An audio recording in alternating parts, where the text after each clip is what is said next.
তো hello guys, তো তোমরা সবাই কেমন আছো? আশা করি তোমরা সবাই খুব ভালো আছো, আমিও খুব ভালো আছি। তো আজ নাইট ডিউটি থেকে এসে আরও সিদ্ধ ভাত বসিয়ে দিয়েছি, কারণ সত্যি কথা বলতে আজকে সোমবার, একটু বাবার ভক্ত, আমি প্রচুর ভক্ত। তো আরও সিদ্ধ ভাত বসিয়ে হাতে ব্রাশ নিয়ে ব্যালকনির সাইডে, সত্যি কথা বলতে এই ব্যালকনির দিকে আসলে একটা সুন্দর একটা জিনিস, সত্যি কথা বলতে খুব সুন্দর লাগে। কারণ এইদিকে ওই সাইডে দেখতে পাচ্ছ যে একটা ঘর, ওইদিকে ময়ূর বসে, তো আজকে দেখতে পাচ্ছি না। তো খুব সুন্দর প্রাকৃতিক দৃশ্য, তার মধ্যে গান মাজা, আলাদাই ফিলিংস। তো ব্রাশ করা হয়ে গেছে, তো মুখ হাত ধুয়ে দেখবো তো ভাত হয়ে এসছে নাকি। তো অনেকক্ষণ আগে বসেছিলাম ভাত, তো দেখি চলো ভাতটাই হয়েছে নাকি।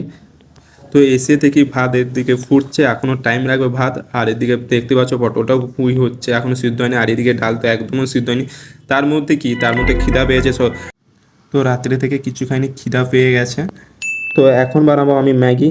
তো চলো, তো ফটাফট ওভেনটা জ্বালিয়ে, ঠিক আছে, কলা বুঝে তো ম্যাগি তো সেই রকম বানাতে মোটামুটি খাবার মতন বানাতে পারি, ঠিক আছে। তাড়াতাড়ি বানিয়ে ফটাফট খেতে হবে, খিদাও পেয়েছে, ঠিক আছে। তো ফাইনালি আমার ম্যাগি রেডি, ঠিক আছে। তো দেখতে পাচ্ছ খুব গরম, তো আর চামচটা আমার একটু ছোট হয়ে গেছে, তো একটু বড় দরকার ছিল। তো যাই হোক, এখানেই শেষ। তো তোমরা সাপোর্ট করো, পাশে থেকো। তো টাটা, বাই বাই, পরের ব্লগে দেখা হচ্ছে।